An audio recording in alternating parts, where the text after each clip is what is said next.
Perhaps she saw my misgivings, for she added, "And I promise to let you have some peace and quiet, Sophie." I smiled because I think she really meant it. "So you'll come then? My mother is hoping you'll make a lady out of me some day." "I'll ask Mamma." "Goot. I'll run home and get everything ready." She darted out the door. I moved to the counter to buy coffee. Unfortunately, there was none in this shipment, Herr Fulton said, "but for you, Fraulein, I have some beans from my personal stores. You wait here." He strode out the back door to his house across the yard. When he returned, I tried to pay him, but he refused the money. "It's the least I can do," he said. "What a dear man." I brought the coffee beans back to the Outgets and found Arliss sitting in the living room, his hat in his hands. His grizzled hair was plastered to his head, and he looked uncomfortable in Tante's velvet armchair. "First thing is to round up the cows and sheep," he was telling Mamma. "I'll start out early tomorrow." Then he stood and said he had work to do at home. Mamma opened her money bag and took out a gold coin. "You may be gone for a few days early, so I'll give you this." After he left, Mamma and I went out to the smokehouse.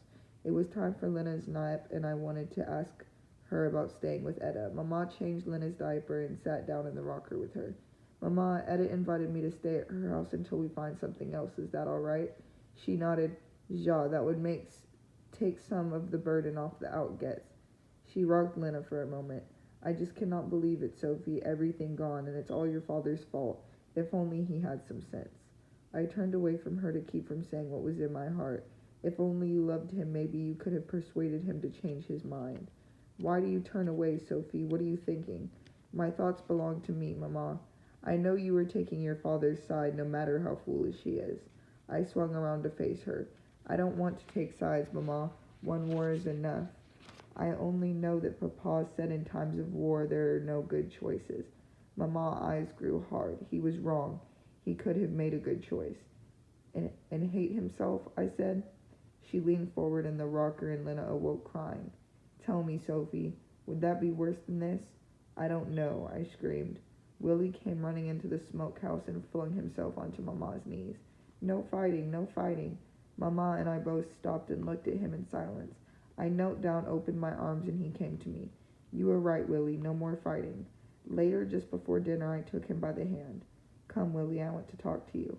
I led him out on the gallery, and we sat in the swing. "What, Sophie, is it good or bad?" "Neither. It's just something that must be." He looked at me curiously with his wide blue eyes. "I'm going to stay at his house for now." "Nien, Nien, Nien," Willie cried and wrapped his arms around me. "I don't want you to go."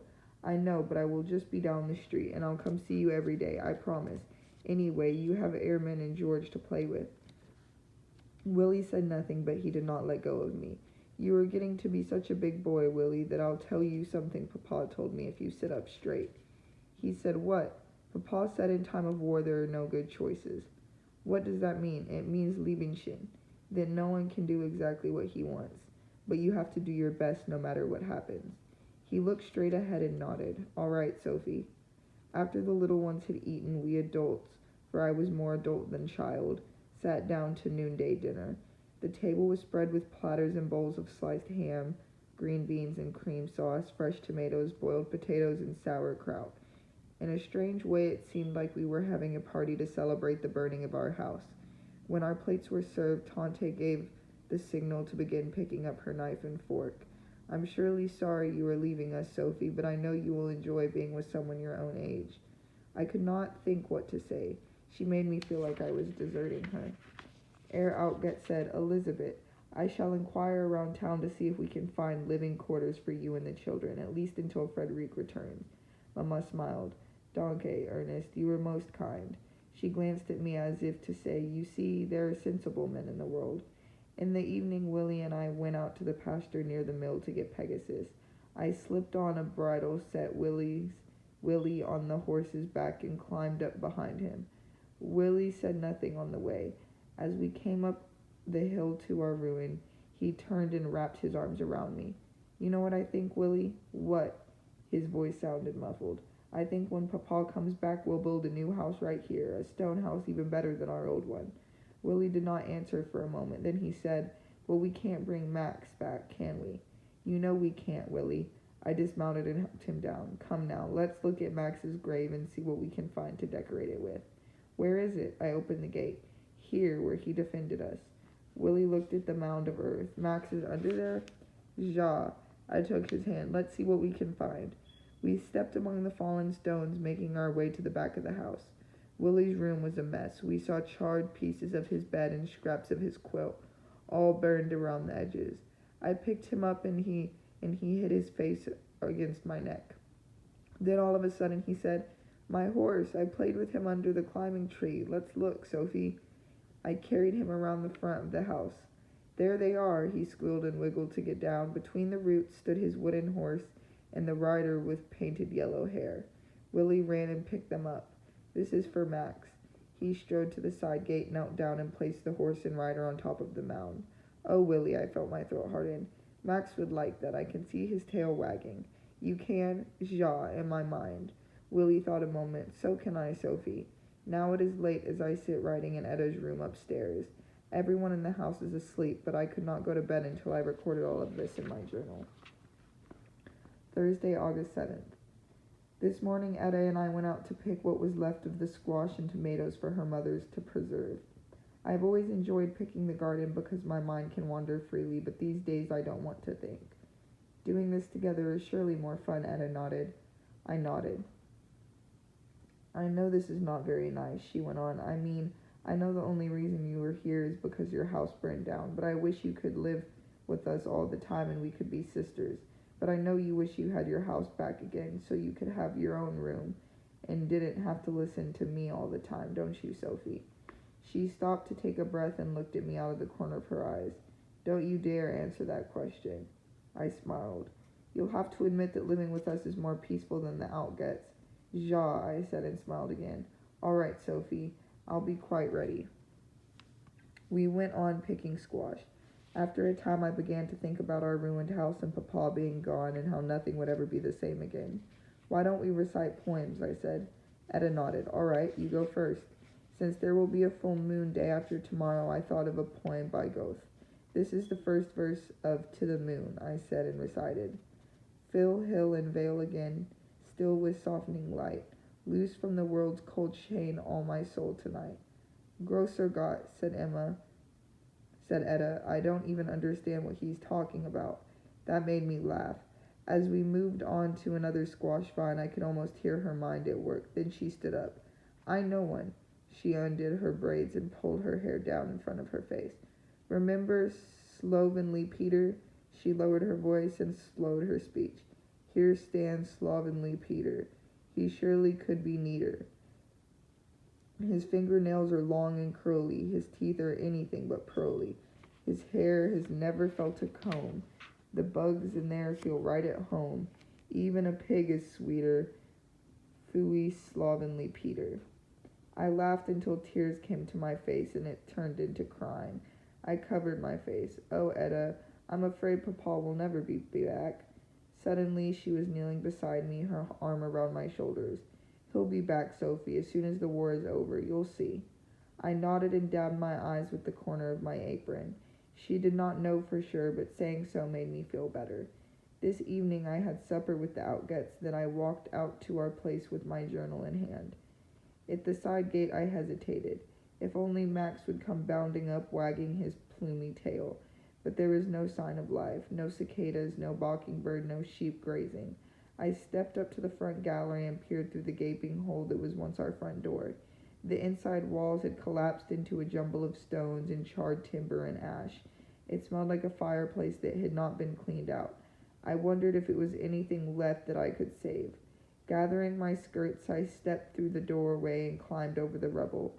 Sunlight came slanting into the house from above, which made the ruined walls seem ancient and our lives inside them long past. Here Mamma sat and played the piano, and on the wall above hung Papa's painting of red-sailed ships. Over there our dining table stood, and there our sofa, facing the fireplace. And the pile of charred wood in the corner was the stairway to Papa's studio in my room. A hard lump came to my throat, and everything grew blurred. I made my way through the debris to the kitchen. There in the midst of the ruin, the cook stove squatted, black and defiant. I wiped my eyes. That valiant little stove had survived the fire. It seemed almost a live thing, and I felt myself smiling at it. Something else had survived. In the corner, I saw a piece of white china sticking out of a pile of ash and broken dishes. The head and neck of the swan bowl. I took hold of the neck and slowly lifted. It was all in one piece, a survivor. I held the swan to my heart and resolved to keep it always as good as omen. I walked around the house to the live oaks and looked up into the branches. Though the tree closet to the house was burned, my tree survived. Leaving the swan between the roots, I climbed up and found the bottle of ink and quill in the hollow where I left them. After riding for a time, I heard horses approaching from upstream. Some 20 or 30 mounted men appeared around the bend, Confederate Rangers, like Captain Duff's men in their black hats with silver stars. I drew my legs up so they could not see me and watched through the foliage. They turned into the same road that goes by our place, headed in the same direction that Papa's group had gone. But surely Papa and Edward are in Mexico already, aren't they? Saturday, August 9th. Today is Willie's 4th birthday. Frau Mirk baked a chocolate layer cake, which he loves. I composed a poem for him and read it aloud at the dinner table. Willie is a little boy who brings me happiness and joy, but now he's not so little anymore because our Willie just turned 4. He beamed and clapped his hands, and so did everyone else. Later tonight, on the Lang's gallery, we waited for the full moon to rise. There was no breeze to stir the hot air. Frau Lang sat in the swing with her husband and smoothed back her frizzy red hair as she fanned herself. Edith and I sat on the edge of the gallery, our legs dangling. It felt as if we were on the edge of the world waiting for something to happen. Even Edith seemed caught up in anticipation. As the tip of the moon flashed its light at us, I held my breath. Edda's parents stopped swinging. We all watched silently until the moon rose free of the treetops, lighting the meadow and making a silhouette of the schoolhouse. I knew what Goth meant. My soul felt loosened from the world. Now that it is surely a sight to make one forget there is a war going on, said Erlang. I looked over at him. Our village pharmacist, the man who only speaks when he has something worth saying. He felt it too. I thought of my own Papa and Edward. Were they watching the moon rise? I wondered. And from where? Please let them be in Mexico, safe from the Confederates. Monday, August 18th. Today my soul plummeted back to earth. It happened after supper. I walked out to our place and was about to climb up in my tree when I saw the barn door open slightly. Was it Arliss? Nien. He would come out to greet me. Chief Sinna? Nien. It was not like him to hide. Then who? An unfriendly Indian? My heart pounded. Should I run? Sophie, someone called. A man stepped out and motioned me to the barn. I peered at him. It was Ernest Kramer, one of Papa's group. I flung myself towards the barn. Herr Kramer, what happened? Where's my father? Ack, Sophie. The Confederates attacked while we were camped on the West Nueces, about 90 miles from here. Fear seized my throat with its claws, and I could scarcely draw a breath. Your father was wounded in the leg. I dragged him to the chaparral to hide. That's all I know. I clammed my hands over my mouth. It was a surprise attack. We had no idea anyone was following us. He frowned. Well, some people thought so. Thought we should move on and get across the Rio Grande. Your father, for one. But Major Tegener decided there was no danger, even though we left quite a trail. I stared at his haggard face, at his dark tangled hair. I was unable to move or speak or think of anything except Papa lying wounded, maybe dead in the chaparral. The evening before the attack we were all quite cheerful, he continued. There was a full moon rising, and the next day we would cross the Rio Grande. A pang shot through my heart. The same full moon I watched rising. We talked and sang until late in the night, completely unaware of what was to come. He looked away for a moment. Around 4 a.m, a shot awoke us, then another and another. We returned fire as best as we could, but they were hidden in the cedar brakes. After that, all was quiet, and we waited. He paused, seeming to gather his strength. Just before dawn, they charged 3 times, and each time we drove them back. It was during the next charge that your father was wounded. He had used up our ammunition by then and couldn't hold our position, so we ran. And my father couldn't. Herr Kramer shook his head slowly. Nien, but he may still be alive, I said. It is possible. What about Edward Meyer? Again, he shook his head. I'm sorry, Sophie, I don't know. What I do know, he closed his eyes a moment before continuing, is that they shot all the prisoners. massacred them and left them lying there. I gasped. Was Edward one of them? One last word, Sophie. I'll be moving on tonight, but you must not tell anyone you saw me. The Confederates are searching for survivors. They have sworn to hang us all. I shook my head, turned, and ran blindly towards the road. All I could think was that Papa had been wounded and might or might not be alive. I had to tell Mama, yet there was nothing to do but wait. At the creek, I stopped short. Wait, for what? If Papa was wounded in the leg, he couldn't get back here or to Mexico either. He may still be lying in the chaparral. Someone had to go find him and bring him home. The militia, no. They could never get through the Confederate patrols. I sat down by Old Man Owl to think what to do. Then I heard a voice in my head. But a girl might. I looked at Old Man Owl winking at me. How could I ride 90 miles through the wilderness? I said aloud. The voice again. How can you not? It was true. I couldn't leave my papa out there. If he was wounded, he needed help. If he was... I took a deep breath. Could I be as brave as Joan of Arc? If need be, Sophie. Those were Papa's words. But how am I to know the way? We left quite a trail, Herr Kramer's words. Ugh, I was hearing voices like Joan. Were they from Gott? I had no army like Joan, but an army would be no help. I was not trying to save a country, only one man, my papa. Ja, I have to do what I am afraid to do. I stood up and started for the outgets. Surely Joan must have been afraid too, but she could not deny her voices. Neither could I. Of course, Mamma would never allow me to go, so I would tell no one but Etta and swear her to secrecy. I began to make plans, gathering supplies to leave tomorrow night, borrow Etta's mare so I could change horses and make 30 miles a day, and have an extra horse for Papa.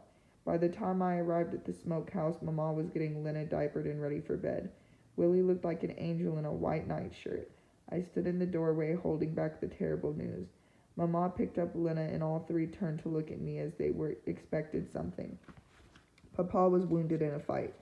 Willie rushed to me and grabbed my legs. No fighting, Mamma gasped. How badly? In the leg, that's all I know. Where is he? She asked.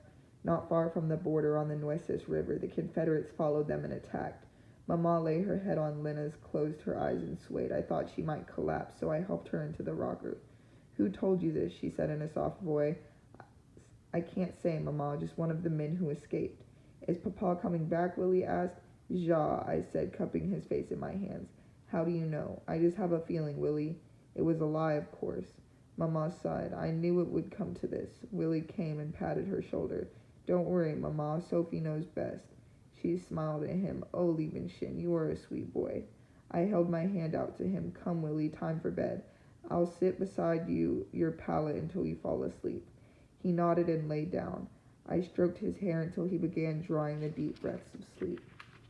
I'll go to Etta's now, I whispered to Mamma. Don't give up on Papa. She shook her head, and I could not tell whether that meant she would give up or that she had no hope. I found that Lang sitting on the gallery. Etta ran to me and took my hand. Sophie, I thought you'd never come back. Papa has been wounded. There was a massacre, I heard myself say. Maybe it was the word massacre that brought tears to my eyes. I began to sob.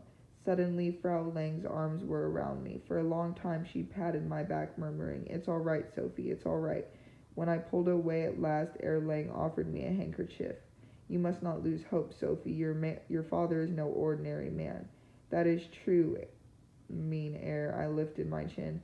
And I am his daughter, his Joan of Arc, I thought, thrilling with the idea. Now, if you don't mind, I'm going upstairs. Etta moved to follow me. Etta, you stay, her mother said. Inside, I lighted a candle and climbed the stairs. After undressing, I sat down with my journal and wrote all these pages. As always, it eased my mind. I know what I must do. Here is a list of supplies to take. Gun, matches, bandage, carbolic acid, laudanum, wine, journal, swan bowl for luck, tin cup, canteen, dried beef, and hard bread. When I got this far, I heard someone climbing the stairs. Sophie, may I come in? Etta asked, opening the door. Will you swear to keep a secret if I tell you? I asked. I swear. I've decided to ride Pegasus out to Nueces River to look for Papa. I'm leaving tomorrow night. Etta clapped her hand over her mouth and stared at me. Then she said, I'll go with you. Nien, Etta, your parents would never forgive me. But what about the Confederates or Indians? I don't know, but nothing can keep me from going. I guess I have a little of Papa's stubbornness. Anyway, I don't think the Confederates would stop a girl. I'll tell them I'm going to the Nueces to bury my father. But the Indians might, Etta said. They are not all like Chief Cinna. She stared at me as if her words could change my mind. For the first time I remembered that Chief Cinna moved to the Nueces. Was his village near the massacre? I wish I knew. Listen, Etta, I need your help, but not your doubts. She bit her lips together and nodded. What do you need? Your horse, for one thing. Ja, you may take Schwarzy. What else? I read my list to her. Everything is easy but the medicine, she said. Papa keeps his pharmacy cabinet locked and puts the key on top. We'll have to wait until they are asleep tomorrow night. Tuesday, August 19th. Everyone in comfort gathered at Fulton's today, but Etta and I went about secretly gathering provisions. In the cellar we got a bottle of wine and some dried peaches. From the tin safe in the kitchen, a loaf of hard bread and a chunk of peppered beef. I borrowed her father's knickerbockers to wear under my skirt and also his canteen. Now it is dark and we are waiting until her parents go to bed. My plan is to ride 10 miles tonight. I will follow the Guadalupe to the village of Zanzenburg and camp at the mouth of Turtle Creek. I have ridden that way before, going to Caspar Reel's house, but never alone. Here I must stop, for the clock just struck 11. It is time for us to go downstairs and unlock the medicine cabinet. I hope Erlang does not wake up while we are at it. Later, Etta and I started down the stairs. Watch out for the second step from the bottom, she whispered. It creaks. She carried a candlestick and I followed her. We both had on night dresses in case we were discovered. If that happened, Etta said we would pretend to be getting a piece of molasses cake in the kitchen. Once past the creaky step, we crossed the living room and peered into the pharmacy. Fortunately, the door between it and her parents' sleeping room was closed. We tiptoed over to the cabinet. Etta reached up, groped around, and found the key. I held my breath as she carefully put it in the lock and turned it. Not a sound. She opened the doors, not a squeak. Then she held the candlestick up so I could read the labels. The shelves were mixed with bottles of all manner of tinctures and elixirs. I found the two I wanted and nodded. She closed the cabinet, locked it, and was putting the key back in place when it fell, clattering to the floor. For a moment we froze, staring at each other in the candlelight. Etta, is that you? Her father said from the other room. She picked up the key, replaced it, and we fled to the kitchen. Opening a drawer, Etta took out a knife. I hid the bottles between the folds of my night dresses. We heard the door open and her father shuffle barefoot across the pharmacy. He appeared at the kitchen doorway in his nightshirt. What are you doing, Etta? I'm sorry we woke you, Papa. Sophie and I got hungry, so I was getting a knife to cut us a piece of cake and it dropped. The knife, not the cake. Odd, it sounded like it was in the pharmacy. Nien, Papa. He looked from one of us to the other. Well, good night. You and Sophie sleep well. As Etta uncovered the cake, we heard his door shut. I dared not look at her because in spite of the seriousness of the situation, I knew she might start giggling. She sliced 2 pieces of cake and whispered, farewell, party. Since we have to wait until her parents go back to sleep, I opened my journal. I will end tonight by copying a letter I wrote to Mama. Etta will give it to her tomorrow. Min liebe, Mama. I have gone to look for Papa. You will surely be shocked, but there is no other choice. If Papa is wounded, I will bring him home. If he is dead, I will bury him. Your daughter, Sophie. Now it is time to go.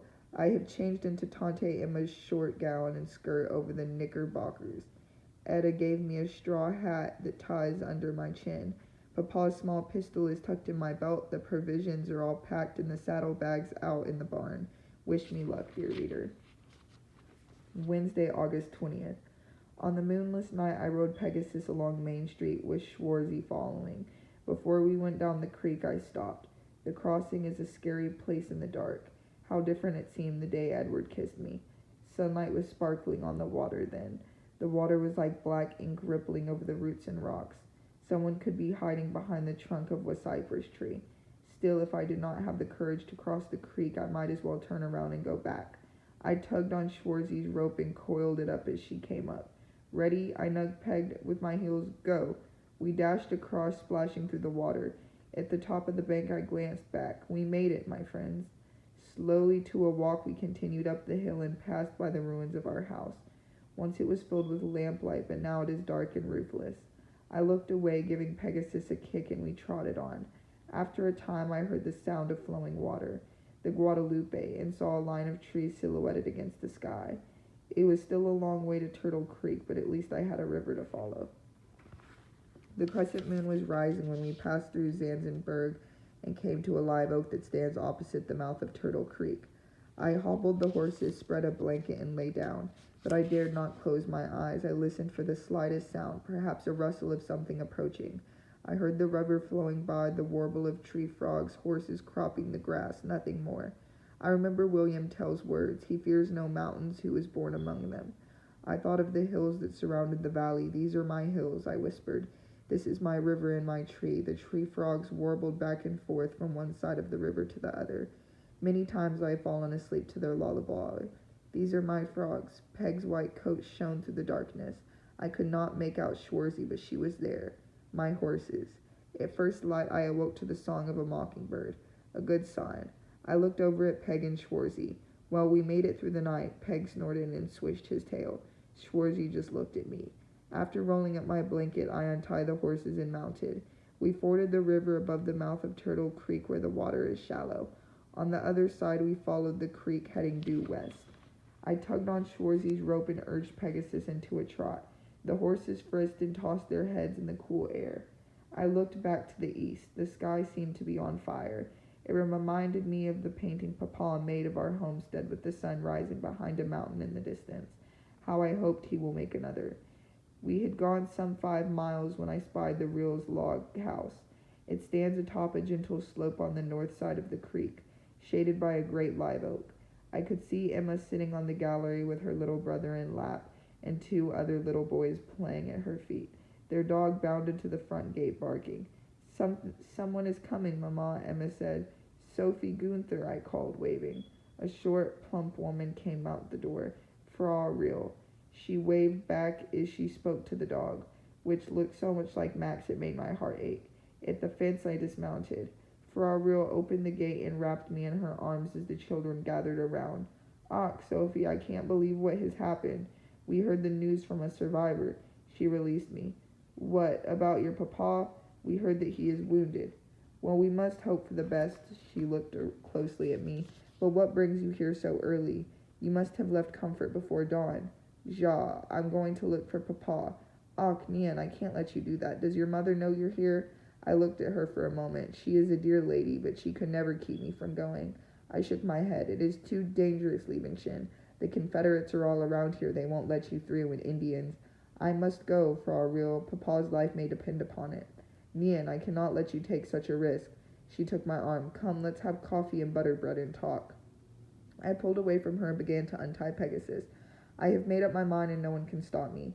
She looked at me with gentle brown eyes as if to understand how I could make such a rash decision. Then she turned to Emma and the boys. "Leave us now, liebe Kinder, dear children.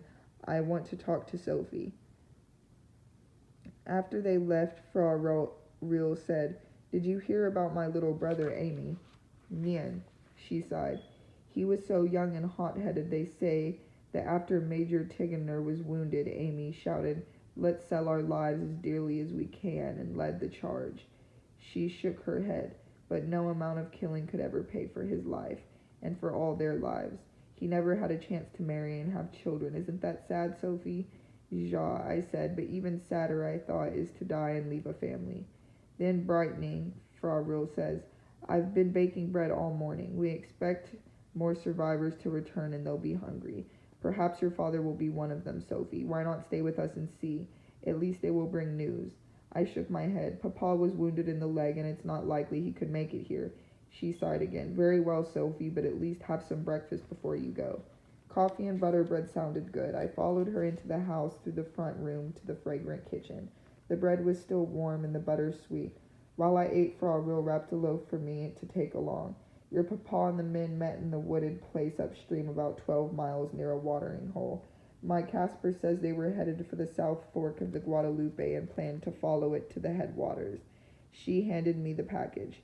"You know, Anton Nice has a farm there, and I am sure his wife Bertha would welcome you." "Danke, I'll stop there then." We walked out to the gate with the children following us. Once again Frau Real embraced me. "Good luck, liebe Sophie. Stop here on your way back." I untied the horses and mounted Pegasus. "Off, Wiedersehen," I said, waving to the children. The sun rose higher and higher as we continued along Turtle Creek. Its heat bore down on my back like a flat iron. Just beyond a deserted cabin, I came upon the water hole and decided to let the horses drink. As I was dismounting, I heard a dry rattle. Peg sheet, and I fell to the ground beside a flat rock. From the corner of my eye, I saw something coil itself on top of a rock. A rattlesnake. For one breathless moment, I stared at it, absorbedly still, and it stared at me, flicking its black forked tongue and shaking the tip of its upright tail. Then I scrambled up and ran, my heart pounding in my ears. Was it following me? I gathered my skirts, stopped, and looked back. Nien. It was slithering off the rock and into a crack underneath. I shuddered and called to the horses. When they came, I grabbed Schwartz's rope and threw myself onto Peg's back. Giving the snake rock a wide berth, we headed for the trail on the other side of the water hole. It led over rocky hills and through leafy draws, and gradually my heart slowed to its regular beat. At least we came to the south fork of the Guadalupe. Not a breath of air was stirring. The leaves drooped from the heat and drought. Aer Lang's knicker boots made my legs sting. What a joy it would be to take them off and wade into the cool water, but there was no time if I wanted to get to the Nice farm before dark. At an open place, I headed Pegasus down toward the river for a drink. I looked all around, no snakes. I told the horses as I dismounted. While they drank, I scooped up water and splashed my face. Then I took off my hat and emptied the canteen over my head. Just then I heard a rustle and leaped up. Goose flesh prickled my skin. Was it a snake? Nien. Only a lizard darting through dry leaves. Ah, what's next? As it happened, it was not snakes, but men. We followed the course of the river, heading southwest. The afternoon sun flashed through the leaves of the cypress trees that lined the banks.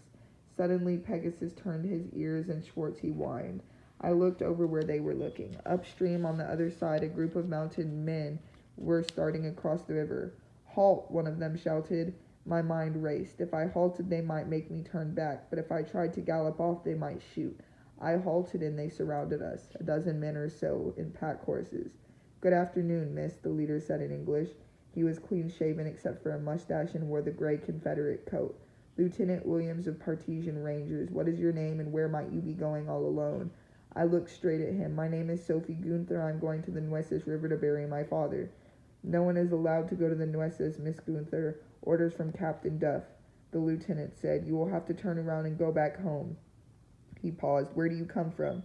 This man could put an end to my journey, I thought, and keep me from saving my own dear papa. Tears brimmed in my eyes. Comfort, I said, and put my face down in my hands. For a time the only sound were horse snorting, another stomping of a hoof, and the rippling water of the river. Finally, the lieutenant said, It is no place for a lady, Miss Gunther. You have to turn back. I'll send 2 of my men to escort you to Comfort. That's an order. I wiped my eyes. Nien, this man was not going to stop me. Miss Lieutenant, my father was killed. I can't bear the thought of his lying there like a dead animal. The lieutenant looked down at the ground for a moment and then up at me. Just how do you plan to dig a grave without a shovel? I shook my head. I do not know, with my hands. Fetch the young lady a shovel, he ordered. One of the men dismounted, took a shovel from the pack horse, and tied it to Schwartz's saddle. Then the lieutenant motioned me to proceed. With a nod, I gave Pegasus a little kick and rode off at a trot. I could not believe my luck. He probably knew that I was hoping to find Papa alive and let me pass anyway. Not all of the rebels were rabble. This one was a gentleman. It was early evening by the time I spotted a log house on the other side of the river. Smoke rose from the chimney, carrying the smell of sausage cooking. It made my mouth water. As we crossed the river and rode up the rise, dogs began to bark. A stout woman, Frau Nies I assumed, came out on the gallery. She waved to me and quieted the dogs. I stopped at the gate and dismounted. Only then did I realize how sore my legs were, and I felt strangely short. Guten Abend, the woman said, opening the gate. Guten Abend, Frau Nies. Ja, she said. You have ridden a long way? From Comfort. I am Sophie Gunther. Frau Rill said you might have a place where I could sleep tonight. Ach, Emil. Poor thing. I heard about her brother in the massacre. She shook her head. It is terrible indeed. Then she looked at me. Of course you can stay, but tell me, what is a young girl like you doing out here all alone? I am going to the Nueces to find my father, Frau Nice. He was with the Unionists. We heard that he was wounded in the leg, and I just want to find him and bring him home. Ach, Nien, that is too dangerous. You must have a man with you. It is my duty to stop you. I backed away from her and clutched Peg's reins. If I had a man with me, the Confederates would surely force us to turn around and go home. I told her about the patrol I had encountered and how the lieutenant let me pass. Ja, Frau Nies said, nodding. There are gentlemen on both sides of the ruffians, too. I just hope you don't run into any of the ruffians. I have a pistol and I know how to use it. She looked at me for a moment. I suppose there is no stopping you, Sophie. Then she put an arm around my shoulders. Come, you are tired and hungry. Let's see to your horses and go in the house. I have bath water heating. She took Schwarzy's rope and we started towards the barn. Your father's group passed by here. It was August 3rd, I remember, a Sunday. There must have been 60 or 70 men, and 3 days later the Confederates passed by, on their trail, I suppose. If only Major Tinger had listened to Papa. With a 3-day lead, they could have reached Mexico before the Confederates caught up to them. As we unsaddled the horses and rubbed them down, Fra Nies told me about her family, though I could hardly listen for thinking about Papa. I'm glad for your company, Sophie. You see, my husband is off hauling supplies for the Confederates, and our 2 sons, only God knows where they are. They joined a frontier defense company to keep from being sent to Virginia or somewhere to fight against the Union. How I wish Papa had done that. We left the horses munching on mesquite hay and walked to the house. When I stepped inside, I knew I was in good hands. The whitewashed walls of the living room had blue stenciling around the windows and doors. In front of the fireplace stood an oak table with a picture of zinnias. First, a proper bath, Frau Nies said, motioning for me to follow her to the back gallery. Together we carried the metal bathtub into her sleeping room. She brought kettles of steaming water, soap, and a towel while I carried buckets of cool water from the pump. Then, laying a nightdress on a chair, she said, You can wear this for supper since it will just be us girls. At the door she turned and said, Don't forget to check yourself for ticks. I undressed and stood in front of the mirror. Surely enough, there was a tick crawling on my stomach. Ugh, I picked it off and smashed it between my thumbnails. I found another one on my leg, then stepped into the tub and sat down. At first my legs stung and they were rubbed raw. Slowly the stinging eased and I could relax. I washed myself in my underclothes with the yellow soap and sank down to my shoulders until all the soreness was gone. Later we sat at the table spread with a white cloth. Platters and bowls of sausage, sauerkraut, green beans, sliced tomatoes, cornbread glowed in the lamplight. I took seconds of everything, which pleased Frau Nies. After supper, we washed the dishes and stacked them in the cabinet. Then she brought out the Bible and laid it on the table. You know you freethinkers don't read the Bible, but it's the only book I have and the only one I need. Putting on her spectacles, she leafed through the pages. It was true. The closest thing we had to a family Bible was the Globe Illustrated Shakespeare. Ach, that beautiful book with its gold-edged pages gone up in flames. Frau Nies stopped turning the pages and looked up at me. Perhaps these words will give both of us the strength to endure whatever comes. She slid the book across the table and asked me to read the 23rd Psalm. I pulled the book close and read aloud. The Lord is my shepherd, I shall not want. He maketh me lie down in the green pastures. He leadeth me beside the still waters. He restoreth my soul. He leadeth me in paths of righteousness for his name's sake. Though I walk through the valley of the shadow of death, I will fear no evil, for thou art with me. Thy rod and thy staff, thy comfort me. That is beautiful, I said. I'm going to copy it into my journal tonight. Ja, the words of God. She paused. Even though you folks don't read the Bible, I hope you believe in God. I nodded. I did not want to discuss my beliefs with Frau Nies. I liked her too much, and she had already decided what she believed, or rather someone centuries ago had decided for her. Still, she makes me wonder why we freethinkers shun the Bible. Why not read it along with our other books? Time for bed, Sophie, Frau Nies said, standing up. Bring the Bible and come with me. She lit a candle and led the way out back to the boys' cabin. Inside were 2 beds with a table and chair between them. She pointed to a small bowl on the table. Dust yourself with that sulfur power in the morning to keep the ticks off. Now, after writing about this long day, I am weary. I want to believe that God is my shepherd, that he will help me find Papa alive, but I am not sure. Friday, August 22nd. When I awoke, first light was coming in the window. For a moment I lay in bed looking around at the log and stone walls. It was only this, my room at home, and Papa was out in the barn waiting for me to come milk Ophelia. But wishing would not make it so. I got up, gathered my clean undercloths from the gallery trail, and dressed. When I stepped in the back door of the house, Frau Nies looked around from the fireplace. Ah, there you are, Sophie. You'll need a big breakfast for your journey. Good foods feed the heart as well as the stomach. How true. After breakfast, my heart was filled with hope that I would find Papa alive and Edward had escaped. Frau Nuess and I saddled the horses, and she gave me a parcel of cooked sausage and a small pot for making broth. I'll pray for you, Sophie. She embraced me. Remember, God is your shepherd. I nodded and mounted Pegasus. Donkey, Frau Nuess. Then I rode across the river, turned, and waved to her. The trail continued along the Guadalupe for a way, then it narrowed and struck out across the hills. They rose higher and steeper, becoming mountains, really. There were no flat meadows between them. At the bottom of a rocky slope I dismounted to lighten Peg's load. The sun was at the zenith and bore down on us with all its August heat. I held the reins and started up, zigzagging, stumbling, and slipping. Sweat poured from my body, taking my hope with it. I wondered how many more mountains we had to climb. Would they ever end? After a time, my legs moved on their own, and my mind began to wander. I remember how Edward had walked with me to the creek on that last day, and how I showed him Old Man Owl, and how he had asked to kiss me. For a moment I was there beside the purling water and felt again the tingle of his kiss. And then I stood at the top without knowing how I got there. I stood a moment to catch my breath. A hot wind swept over us, and the horses snorted, shaking their manes. After a sip of water, I tugged on the reins, and we started across the top. As we descended to the other side, I heard Peg slip. Rocks came rolling past me. I let go of the reins and scrambled out of the way, but my feet slipped. I was on my back sliding. I clawed at the rocky slope for a hold, but could not stop myself until I slid into a brush and grabbed a branch. Peg kept sliding, his forelegs stiff and his hind legs curled under him all the way to the bottom. I did not want to let go of the bush, even though my hands were scraped and bleeding. I stayed there watching Schwarzy slowly pick her way down the scarcely slate. That gave me courage. Still clinging to the bush, I took one sideways step down, then another foot had a firm place. I let go and brought my other foot beside it.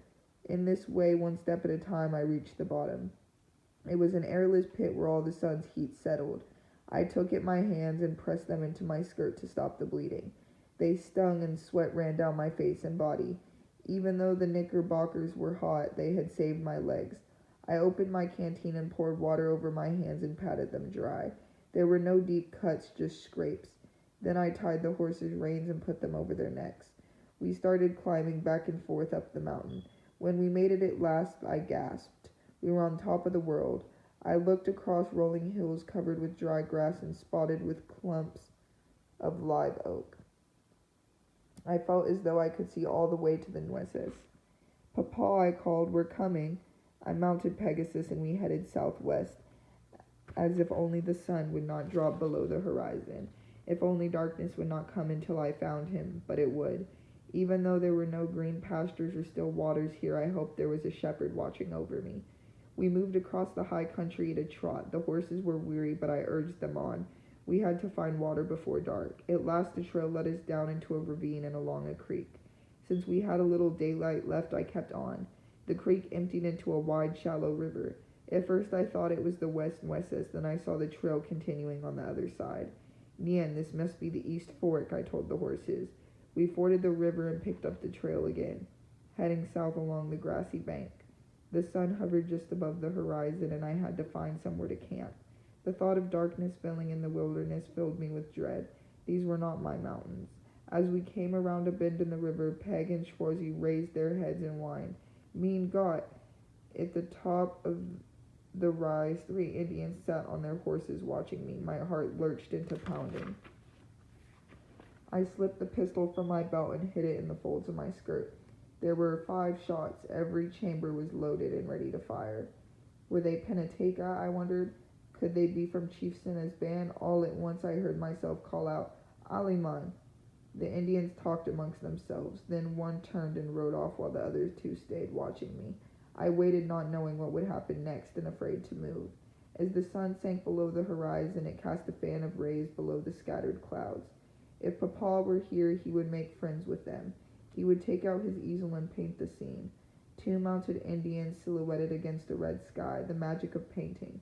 But the only magic I had was a word, and the only defense 5 shots. I clutched the gun and waited. After a time, the warrior returned with another. This 4th one stared down toward me alone. He rode a red horse with a golden mane and tail. I caught my breath. It was Chief Cinna. He halted a few feet away. Jefe Cinna, I cried in a rush. Sophie, he nodded. Thoughts were clamoring to get out, but I could not speak them. All at once I had an idea, sign language. I made my left hand like a gun and pointed at my knee. Mi padre, bang. He seemed to understand and motioned for me to come with him. I released the hammer carefully and slipped the pistol back in my belt. We rode north along the river and with the other Comanches following. To think of meeting up with Chief Cinna, there must be a shepherd watching over me. It was dark when we reached the village. Teepees glowed like lanterns beside the river. People stood watching us and Cinna spoke to them. We stopped at the tallest teepee and dismounted as a small boy darted to the chief. Cinna touched the boy's shoulder. Nistuama.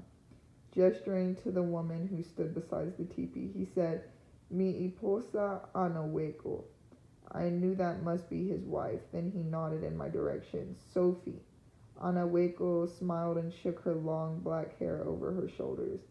Cinna pointed to the horses and then to himself. I understood that he would take care of Peg and Schwarzy. I untied Peg's saddlebags to take with me.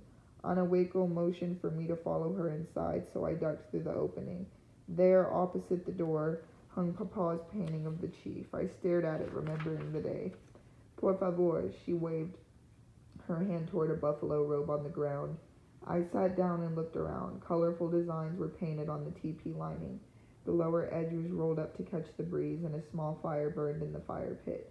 Anawekeo knelt beside me and pointed at my palms. When I showed her, she brought a small leather pouch, opened it, and sprinkled gray powder on them. Then she ducked out of the teepee, leaving me alone with Nusima. He watched me with his big black eyes. I smiled. He covered his face just as Willie might have done with a stranger and ran to his mother. As soon as he was gone, I took the pistol from my belt, put it in my saddlebag, and got out my journal. In a moment they returned, on a Wakeo carrying a trencher of meat. Buffalo, she said. Chief Cinna entered and sat beneath the painting. Anaweko cut the meat, serving a portion into a stiff hide and handing it to me. When everyone had been served, Cinna spoke some words, held up a morsel, then buried it in the fire pit. I ate with my fingers as they did. Buffalo muy bueno, I said, telling them it was very good. Anaweko dipped her head. Su padre mi amigo por siempre, Cinna said. Your father, my friend forever. He pointed to himself and to me. Mañana vamos a Nueces de Oeste. Tomorrow we go to West Nueces. Buscamos su padre. Something your father. Look for, I think. Donk dem Emel. No longer did I have to travel alone. I had a Comanche chief to protect me, strange as that may sound. Now my only worry was Papa. After the meal, Anaweko passed around a turtle shell of water for rinsing our fingers. Then Cinna pointed to my journal. Libro, he said, meaning book. See, I opened it to show the handwritten pages and picked up the pen pretending to write. Comprendo, he said. Then he placed his fingers beside his mouth, opening and closing his fingers. He was asking me to read aloud. Nasumo said something to his mother. When she nodded, he came and sat beside me and peered into the book. I leafed through it until I found Saturday, April 12th. Then I pointed to the painting and began. Pinateca alemanes amigos por siempre, Cinna said. Si, said Papa, friends forever. Cinna unfolded his legs and stood. He thanked us and said goodbye. Then he spoke some words that I shall never forget. Algún día correspondo al favor. Cinna was nodding. Si algún día mañana. Yes, someday tomorrow. He would return the favor. Saturday, August 23rd, the worst and best day of my life. Early this morning, everyone in the village came to watch us leave. Chief Cinna was hitching Pegasus to the travois to carry Papa. Peg jerked his head up and shook himself to be rid of the two long poles fastened together at his withers. He turned to see the contraption behind him, a box bed mounted on the poles with an arched roof of branches. Anaweko was spreading buffalo robes in the box. All at once Pegasus kicked at the poles. The children laughed and Anaweko jumped back. Fortunately, everything was out of reach of his hooves. I stroked his white mane. It's all right, Peg. You'll get used to it. Gradually, he calmed down. When all was ready, I tied on my straw hat and mounted Pegasus. The poles fit neatly under my knees. As we started off, the scrapes of the poles startled Peg, and he tried to bolt, but I tightened the reins and patted his neck, talking to him all the while. We followed the river southward. Cinna rode in front, leading Schwarzy. Pretty soon the trail left the river and headed west across open country. In the distance I could see mountains. We rode towards those mountains all day as the sun rose up and started back down. Late in the afternoon we came to the edge of the cliff and looked down at a wide river. Nueces del Oeste, Cinna said. My heart lurched. That was the West Nueces. Buzzards circled overhead and the cliff cast a shadow of death across the valley. I remember the words of the 23rd Psalm. I will fear no evil, for thou art with me. We followed the trail along the top of the cliff and down a rubbly draw leading to the river. There we splashed through the shallow water that runs over the bed of pebbles. On the other side, the bank slopes up gently to a meadow surrounded by clear cedar trees. The air was absolutely still. A buzzard floated down and landed among the cedar trees. I will fear no evil, I will fear no evil. Cupping my hands around my mouth, I called, Papa, Papa, are you there? My voice echoed against the cliffs. There was no answer except for water trickling over the pebbles. Maybe Papa managed to get away, or maybe he could not hear me. I dismounted and picked up a smooth round pebble that was golden brown with black marks and white freckles. A lucky pebble. I slipped it into my pocket. While Cinna untied the travois and unsaddled the horses, I looked upstream where chaparral grew among the bank. Maybe that was the place Herr Kramer was talking about. I motioned to Cinna that I was going upstream. I took off my straw hat, got the canteen from Peg's saddle, and started out. Now and then I stopped and called Papa. After a short distance, I heard a moaning sound. I stood still and held my breath. Nothing. Papa? I heard it again. Up ahead, I bolted into a run, my heart racing and my eyes searching the chaparral. Papa, is that you? I called as I ran. Suddenly, I stopped still. A dark-bearded man lay on the ground under the mesquite tree. His eyes were closed, his mouth gaped, and there was dirt or blood on his knee where his trousers had been ripped away. Papa, I heard myself scream. I rushed to him, fell on my knees, and put my hands on his forehead. He was feverish, but he was alive. Ah, Papa, what had they done to you? His eyes fluttered open and stared at me. How could this man be my Papa with his gaunt face and sunken eyes? Worst of all, there was no light in them, no sign of recognition. Papa, don't you know me? It's Sophie, I'm here. His eyes rolled back in his head. Papa, look at me, it's Sophie. He did not seem to hear. I looked at his leg. Through the blur I could see an oozing hole just above his knees. White things crawled around it. I wiped my eyes. Little worms. Maggots. Something rose up in my throat, and I took a deep breath. For Papa's sake, I could not get sick. I opened my canteen, got one arm under his neck, and raised him up a bit. Papa, can you drink some water? I put the canteen to his lips without opening his eyes. He took a sip, then another and another. Good, I said, laid him back down. At that moment, Cinna rushed up and crouched beside Papa, looking at me. He motioned towards the river. La vamos. I understand. I leaned near Papa. We're going to carry you to the river, Papa, to wash your wound. Cinna got his arms under Papa's arms while I grasped his ankles.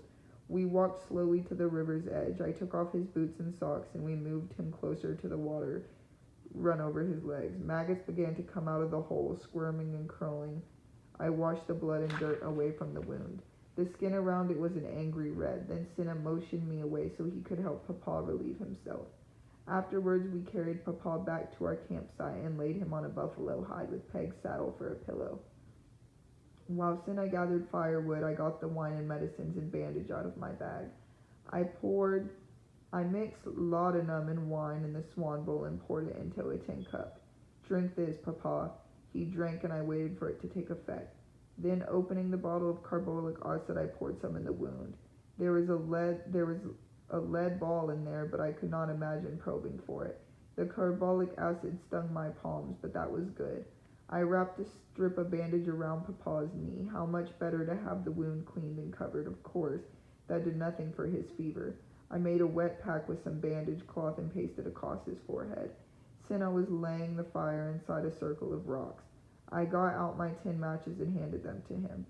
He seemed to know about matches. While he got the fire started, I took the cooking pot down to the river and filled it.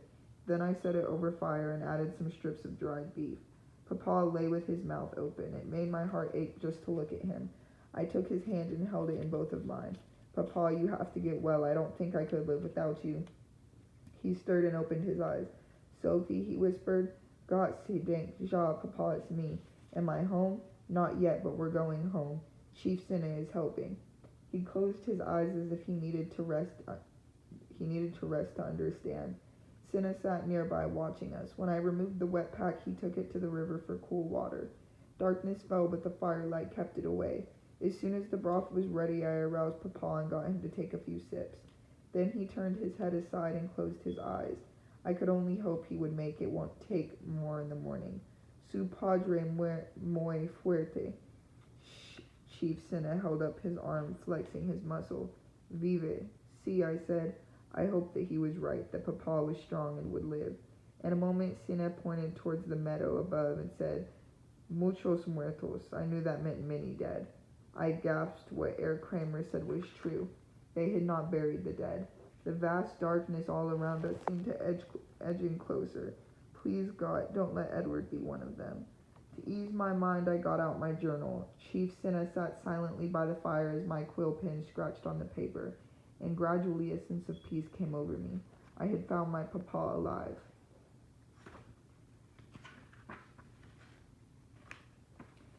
Sunday, August 24th. Sina kept the fire burning and I clutched the pebble all night. Once I awoke to Papa's moans. I gave him a few sips of water and sponged his face. After a time he was quiet, so I lay down again. I closed my eyes and turned the pebble in my hand, hoping it would bring us luck. At first light I awoke and looked at Papa. He was still breathing. Sina was gathering wood to build up the fire. As soon as he had it going, I put the broth on to heat and got Papa to take a few sips of laudanum with wine. Then I removed his bandage. The skin around his wound still looked angry. I poured carbolic acid on it and bound up his knee again. Now some broth, Papa. I lifted his head and held the cup to his mouth. He opened his eyes and looked at me as if I was part of his dreaming. Papa, it's me, Sophie. Drink now and get strong. I'm taking you home. Later, when the travois was hitched up to Pegasus and shovel tied to the box, we lifted Papa onto the bed of robes. Peg turned his head to watch, then he snorted. It meant he was ready to go. We were all, horses and humans, anxious to be away from that place. I mounted Schwarzy and we took the first step on the long journey home. Sina rode ahead, leading Pegasus. I followed the travois as we splashed across the river. On the other side we started up the draw. The travois bumped over the rubble and Papa moaned. All at once Peg slipped and went down on his hind legs. It jerked Papa's head up, but fortunately he was tied into the box bed. Sina leaped from his horse and pulled on Peg's bridle until he got back on all fours. At the top I rushed to Papa. His bandage was soaked with blood. I got out a length of gauze, folded it, and pressed it against his knee. I motioned for Sina to go very slowly, and he nodded. At this pace we would not reach the village before nightfall, so when we came to a lone clump of live oaks late in the afternoon, we stopped to camp. Papa's wound was still bleeding. After I treated and put on a fresh bandage, I swear that I saw him watching me. Sophie? How? Don't talk, Papa. I'll explain later. We're going home. Monday, August 25th. We moved slowly across the high plains, stopping often so I could give Papa sips of water. The willow roof over his head was a lifesaver, for the sun blazed down on us. It was dark by the time we sighted Sina's village. The dog started barking, but he called out and quieted them. A few people gathered in the darkness as we stopped in front of his teepee. Sina and another man lifted Papa out of the bed and carried him to the bushes. When they returned, we all went inside, where they laid him on buffalo robe. Papa opened his eyes. Sophie, where are we? And Chief Sina's teepee. He just stared at me. Ana Wakeo brought a bowl of tea and motioned towards Papa. I held it to his lips. He drank a little and closed his eyes. Then from outside the door someone spoke, a gritty voice. Sina answered, and to me he said, Shaman. An old man entered, nodded to everyone, and hobbled to a place beside Papa. His face was wrinkled, but his black eyes were keen. He said something to Sina, and Sina replied, pointing to Papa's bandage. I understood, and I unwrapped the bandage.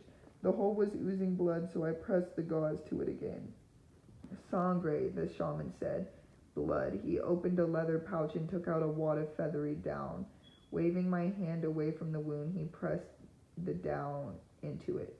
No sangre. I nodded, hoping he knew what he was doing. The shaman leaned toward the fire and sprinkled something on the coals. It smoked and smelled like sage. He unfolded a fan and blew the smoke towards Papa while shaking a gourd and chanting. Through all this, Papa lay still, his eyes closed, his face flushed. Finally, the shaman turned to me. Mañana mejor. Tomorrow better, I think, he said. He gave me the pouch of down and I thanked him. Tuesday, August 26th. During the night I awoke, worrying whether Papa was breathing. I crawled over to him and leaned close. He took a long breath. I felt his forehead. It was cool and damp. His fever had broken. I crawled back to my bed and lay looking up through the smoke hole. I could see one bright planet, Jupiter perhaps. Papa would know for sure. Slowly the sky turned black to deep blue. Day was coming and Papa was better. When the teepee began to fill with golden light, Ana Wakeo arose and kindled the fire. Then she took Nisuma by the hand and led him outside. I sat up. Papa and I were the only ones in the teepee. He opened his eyes and looked around. Sophie, is this a dream? Nien, Papa, it is true. We are in Chief Sinna's teepee. But how? On my way to the Nueces River, I came upon 3 Comanches from his village and told them I was Aliman. Surely your mother did not let you come alone. Nien, I just came. I had to, Papa. As you said, there are no good choices in war. He nodded, then his eyes grew intense. Are they all right, Elizabeth and the babies? Ja, Papa, do not worry, they are fine. I wanted to ask him about Edward, but I dared not. That would have to wait until he was stronger. Papa looked around the teepee until he saw his painting. So he kept it. I'm glad. Ja, Papa, I said, wondering how I would tell him about his other paintings. Just then, Senna stepped through the opening. Mejor? Better? Papa smiled. Si, amigo.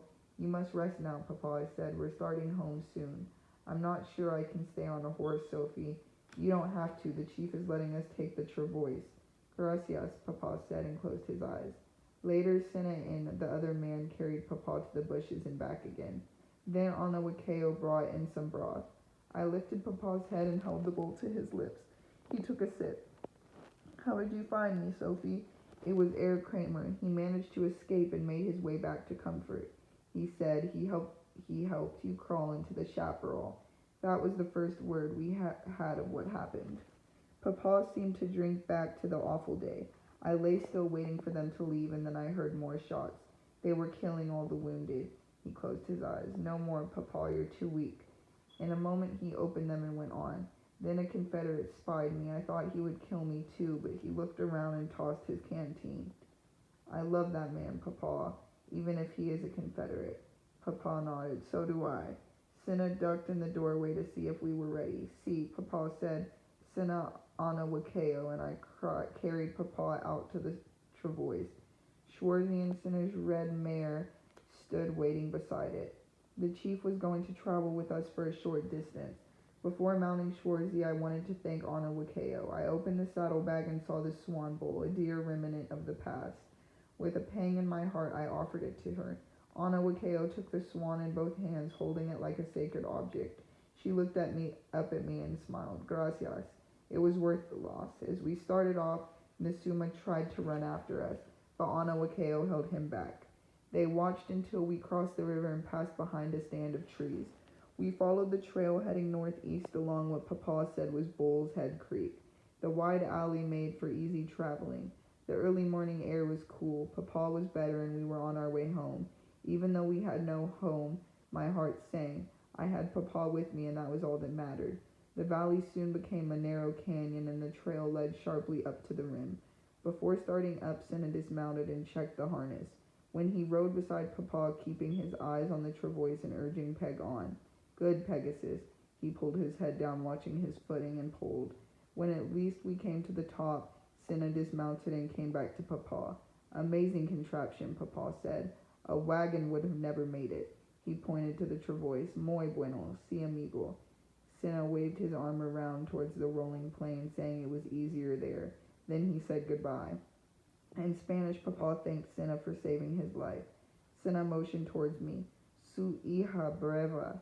Papa told me that means your brave daughter. Papa, how do I say I'll never forget how you helped me?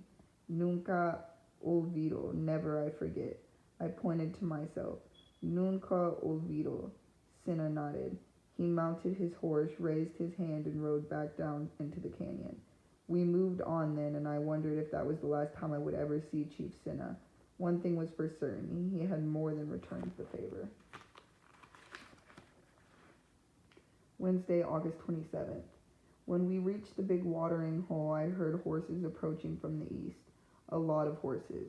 Confederates, my heart began pounding. I looked around for a place to hide. On the south side of the water hole there was a dense chaparral. Come, Peg, I took his rope, flung myself onto Schwarzy, and gave her a jab with my heels. The travois creaked and bounced as we trotted around the water hole and behind the chaparral. Some 20 mounted men soon appeared over the rise and started down to the water. Mean Gott, it's that Captain Duff, I whispered. Papa struggled to sit up. I dismounted and went to Peg. Good, Pegasus, you must stay quiet. I stroked his forehead as I watched them dismount and water their horses. What if they decide to camp here, I thought. What if they come looking for firewood? I took out the pistol and held it pointed at the ground. I knew Papa was watching me, but I kept my eyes on the men. After they filled their canteens, a few stretched out in the shade and some scrub oak. But Duff mounted his horse. All right, you men, let's move. We have to find us some Unionists before dark. That sent a shudder through me. I watched as the men got up reluctantly and mounted. We stayed in hiding until the sound of the horses faded away. Since it was getting late and the way ahead was the steepest, most difficult part of the trail, we declared to camp for the night. Friday, August 29th. 2 days have passed since I last wrote because I was exhausted from struggling up and down those accursed mountains. Now I sit alone in Frau Nuiss's dining, writing by lamplight. It is late and all is quiet except for the ticking of the clock and the scratching of my pen. How pleased she was to see us. She wanted to know how I found Papa, and when I told her about Chief Cinna, she said, well, I suppose there are good Indians too. We helped Papa onto a bed of boys' cabin. Frau Nuisse took off the bandage and looked at his wound. You have done a fine job, Sophie. What we need is a bath. She brought a kettle of water, towels, and a white nightshirt and placed them on the washstand. Now, Herr Gunther, as soon as I pour Sophie's bath, I will help with yours. While I bathed and washed our clothes as best as I could with my sore hands, Frau Nuisse helped Papa. Then she prepared his supper, eggnog with brandy, buttered cornbread, and potato soup. You were brave to take it in, Unionist, Frau Nuisse, Papa said as he gave him a sip of eggnog. He had shaved, and the color of his cheeks was returning, not the flush or fever, but of health, or perhaps it was the brandy. It is not bravery, but faith, Herr Gunther. Faith that God will watch over me. Sometimes I envy such faith, Papa said. She smiled. Well, I am not educated like you people in comfort, but I know the Bible. I'm sure you do, Papa said. It is a great book of history as well as faith. But for us freethinkers, it is not the only great book. He was taking care not to offend Frau Nuisse. She pondered a moment. You may be right, Herr Gunther, but it is the only one that I need.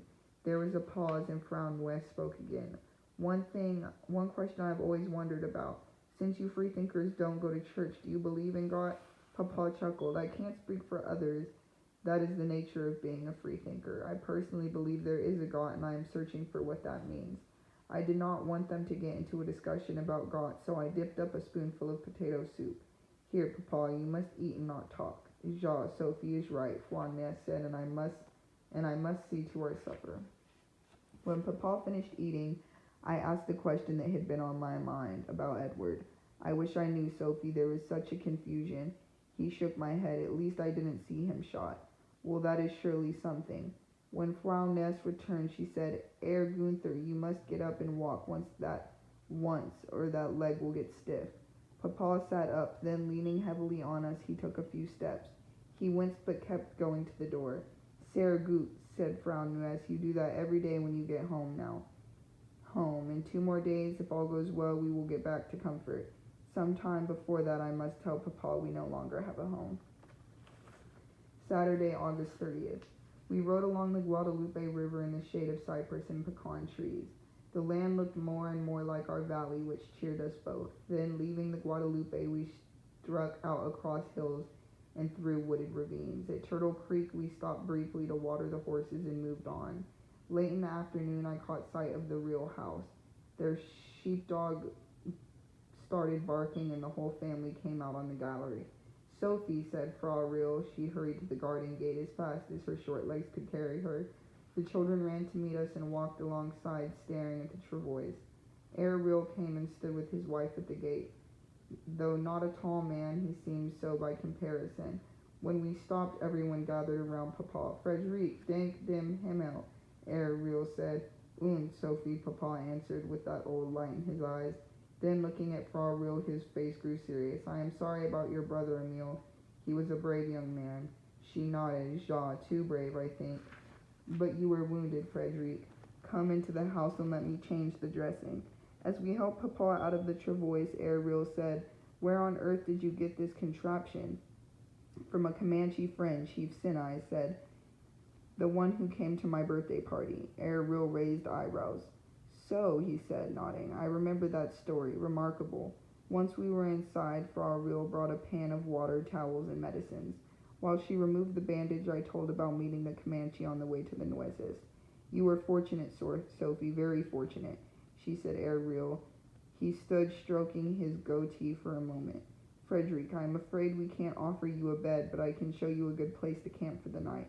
The Confederates are keeping an eye on us. You must be careful. They have orders to hang all survivors and anyone who assists them. I know Casper, and I surely do not want to endanger your family. After Fra Real finished treating Papa's wound, we helped him back to the travois. Herr Real pointed behind the house towards a stand of trees in the distance. You will be well hidden there. I'll send Walter with your supper. Fra Real said, Now it is almost dark, and I must stop writing. Tomorrow we will arrive in comfort. How shall I tell Papa about our house? Saturday, August 31st. At dawn, Walter returned, bringing coffee and bread. He showed us a back way to the Guadalupe so that we could avoid the Confederates. It did no good. We came to a wide, shallow place in the river where I decided to cross. It was looking back at the travois as the horses waded through the water when I heard a whinny. There, on the other side, 5 mounted Confederates were approaching. I pulled the pistol from my belt and held it in the folds of my skirt. I noticed with a shudder that a live oak tree stood nearby. Pegasus pulled the travois onto the embankment, and we came to the stop to face with them. I glanced back at Papa. He was struggling to sit up. I'll talk to them, Papa. The leader, a tall red-headed man, said, Who are you, miss, and where are you going? Names and answers raced about in my mind. Then I looked straight at him and lied. My name is Henrietta Nice. My father was wounded when his gun accidentally fired, and I'm taking him to a doctor in comfort. I don't believe you, miss. I think your father was wounded at the Nueces battle. Oh, no, sir, he stuttered me a moment. Tell me, did you ride out to the Nueces alone? I said nothing, just shook my head. Our orders are to hang all survivors. I stared at him paralyzed. The only sound came from the horses stomping their hooves and snorting. Then a daring question came to my mind. Do you always follow orders? His head jerked back. I am a soldier, miss. You are also not a human being? I kept my eyes on him and gripped the pistol, my thumb on the hammer. I would kill the first man who came toward Papa, and the second and third, until I could shoot no more. He stared at me for a moment, then he turned his horses about and talked with his men. Though I could not hear their words, there seemed to be some disagreement among them. Whether they choose to hang Papa, I cocked the hammer, wrapped my finger around the trigger, and held the pistol ready to raise and fire. The sun bore down on us. The air stood as if everything was waiting. Finally, the red-headed man turned back to me. All right, miss, we have agreed that we never saw you, but be aware that your father is a dead man if Captain Dupp finds out he survived. He tipped his hat and led his men off at a trot. I uncocked the hammer, dismounted, and hurried back to the travois. Well spoken, Sophie, Papa said. You will have to stay in hiding when we get home, Papa. Ja, until my leg heals. And then I shall try once again. My heart fell. To go to Mexico? Ja, what choice do I have? I knew he was right. I'll have to find another horse, but this time I'll go alone. Did the Confederates take Buckaphilius? I asked. I don't know. Probably. By then it was noon, with only 10 miles to go. Papa, why don't we find a shady place along the river and rest? That way it will be dark when we get home. Ja, good idea, Sophie. We stopped under a cypress, and I brought Papa some water from the river. It was time to tell him. Papa, Mama, and the children are fine, but our house is not. He turned to me, his eyes suddenly intent. What do you mean, Sophie? They didn't burn it, did they? Ja, the vigilance committee came back. Papa looked up at the cypress branches and spiraled overhead. He was silent for a time. If I had known, he said, taking my hand. Tell me how it happened, Sophie. I began visualizing that awful night as I told him the story. How Max warned us, how they shot him, and how we fled. When I finished, Papa slumped back down. I dared not tell him about the paintings. Probably he had guessed. I don't care about the house, Sophie, only that you and Mama and the babies are safe. You know that. He paused for a moment, then he lifted his head with a sudden thought. So where have you stayed? Mama and the babies are at Outget Smokehouse, and I am with Etta. But Herr Outget is trying to find a better place. As Papa lay back, a sad smile came to his lips. Of course I should have known already, good old Ernst. Late in the afternoon, we started up and did not stop until we came back to the ruins of our house after dark. I dismounted and stood beside Papa. He sat staring at the ghostly shapes in the moonlight. After a time, he said, the paintings? Gone, Papa. Another long silence. I will paint more, Sophie. I put my face down into my hands. Oh, Papa, I should have tried to save them. My throat tightened and I could not say the homestead scene. He held out his arms and I went to him. Me and Sophie, you had to make a choice and there was only one. You know that surely. I nodded, but the homestead scene, I will paint another just as it remains in my head, so we will never forget. I could not speak. Then when the war is over, we'll build a new home on this very place, I promise.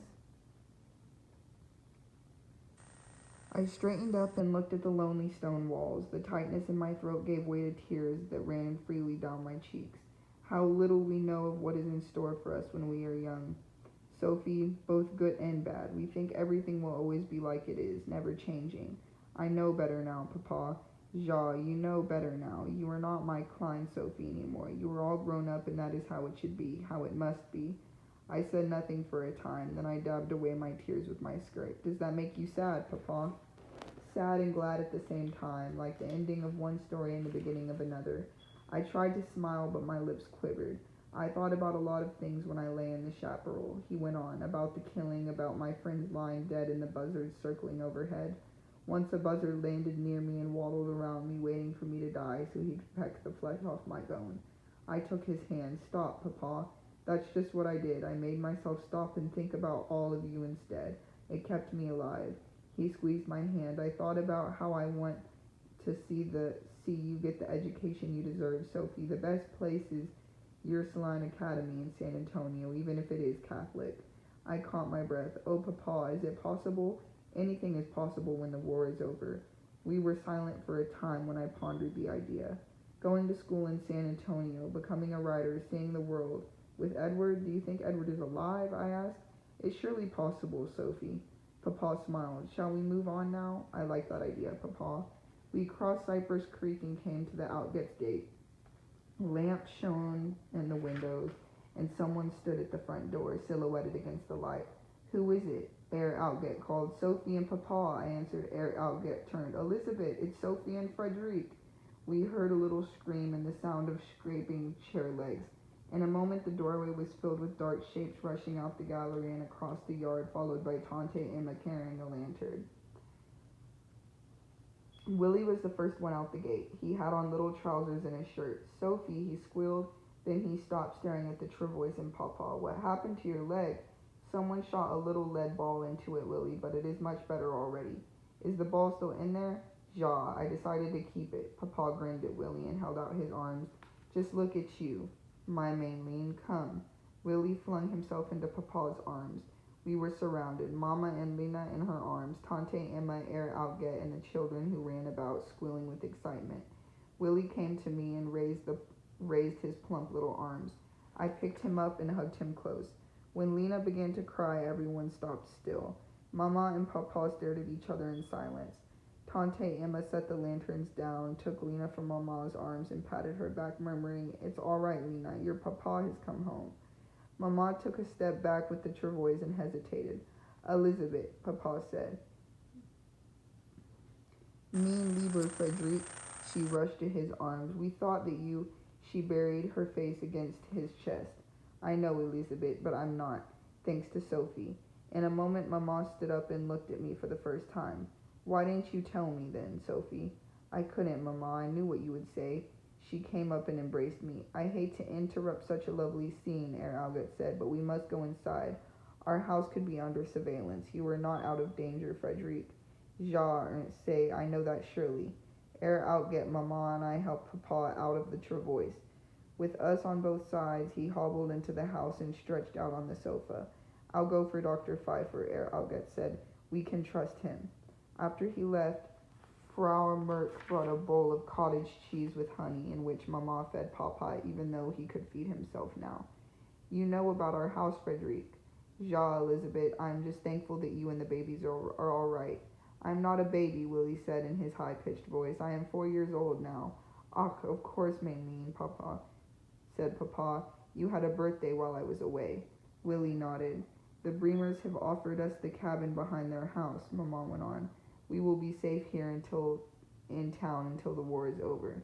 That is very kind of them, Papa paused and took Mama's hand in his. I knew what he was about to say. Elizabeth, the Confederates are looking for survivors. Duff has sworn to hang us all. Mama's other hand flew to her mouth. You and the children go to Bremer's. I will stay here in the smokehouse, if Ernst and Emma will allow it until my leg heals. Of course we will, Tante said. Then, Papa went on, I have to leave for Mexico. Mama shook her head slowly from side to side. Ja, Elizabeth, it must be. Mama stared at Papa for a moment, then she embraced him. Wednesday, November 12th. It has almost been 3 months since I wrote, because I have been saving these last pages for a momentous event. More about that later. Papa's leg is healed, although he walks with a limp. In a way, it is a blessing because he won't be able to enlist. He hopes to get work with an illustrated weekly and do eyewitness battle drawings. Soldiers don't shoot artists, do they? Anyway, as Papa says, he never met an enemy at his easel. While he was staying in the smokehouse, Mama sat for him. Since he had no paints, he did a pencil portrait. He took great care in shading so it looks like a black and white painting. But the best part is they fell in love again. Soon after Papa left in October, the news came that 8 Germans, 5 of them from Comfort, had been shot and killed while trying to cross the Rio Grande. For a breathless moment, I read the list of names once, twice, but neither Papa nor Edward were on it. More and more men are leaving Comfort. Even Herr Fulton. He left after hanging gang from Kerrville came to the store with bandanas over their faces. They would have hanged him, but he managed to hide just before they arrived. He is probably in Mexico by now. His wife is running the store. It seems we are becoming a village without men. School commenced in September and the war goes on. Who knows how long it will last. First one side wins a battle and then the other. In my opinion, nobody wins. The San Antonio Zeitung reported a battle at Antietam Creek in the state of Maryland. 23,000 men lost their lives and neither side won. In the midst of all this madness, President Lincoln did something noble. He declared that all slaves are free forever. In spite of the war, we carry on. Every day after school, I go out to our home place and do my chores. Arliss drove some cattle to San Antonio and got good price in gold. The rains returned in September. Before Papa left, he had Arliss work the soil in our gardens, and I planted peas, lettuce, cabbage, and onions with seeds that Tante Emma gave us, so we survived with help from our friends. A norther swept today, the first of the season. The wind is still thrashing the tree branches as I write, but my candle burns steadily, for this cabin is tightly chinked. It stands behind the Brimmer's house on High Street.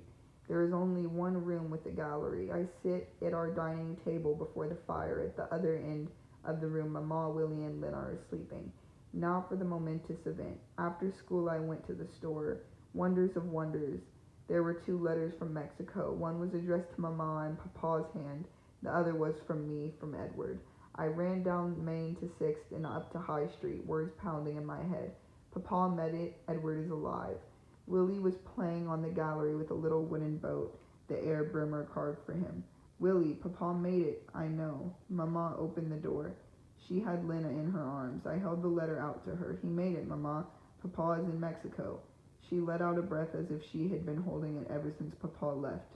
Then, handing Lena to me, she opened the seal and began reading aloud. I will paste the letter on the next page. Baghdad, Mexico, October 29th, 1862. Mien Lemon, I hope you are all well. You will be relieved to know that I am safely across the Rio Grande. It was a long and arduous trip, but Fritz is surely a tireless horse. My leg is neither better nor worse. Still, I am happy to be alive thanks to my brave girl. In a few days, I board a steamer that lies offshore even now. There are many of us taking passage to New Orleans, including one man from Comfort. Sophie, I mean Edward. From there, we will sail to New York. I am told that Harper's Weekly is looking for artists, so I have spent my time making some drawings to submit. Willie, here is a sketch of the steamer I shall soon board. You may write to me in care of Harper's Weekly in New York. No hour passes that I do not think of you, Elizabeth, Sophie, Willie, and Klein, Lena. I embrace you and I kiss you. Yours, Frederick, Papa. Willie came to see Papa's drawing. Look, he said, it has a smokestack just like mine. I see you have another letter, Sophie, Mama said. Is from Edward. She took Lena. Go find a place to read it alone then. I knew the perfect place. I hurried off to the creek crossing. The wind was cold, but I clutched my shawl close, holding the letter to my heart. At that creek I sat down beside Old Man Owl. Carefully, so as not to tear the paper, I broke the seal and unfolded the letter. Here it is. October 30th, 1862. Liebe Sophie, I hope that you have not forgotten me or the day that we set off Wiedersheim. I will surely never forget you or the day or Old Man Owl. It is comforting to be here with your father as we prepare to sail to New York. He told me of your valiant journey to bring him home. I feel lucky to be alive. Throughout my own journey, I keep your gift of Willem Tell's words close to my heart. It helped me survive. It will continue to look around with open eyes and trust in God and my own strength until this war is over. Then one day I will see you again. Yours, Edward. It is past midnight as I sit writing. I laid down my pen a little while ago and stepped out on the gallery. The north wind has cleared the sky and to show a waning crescent moon. In a few days it will be only a sliver and then dark, waxing and waning until this war is over and Papa and Edward come home.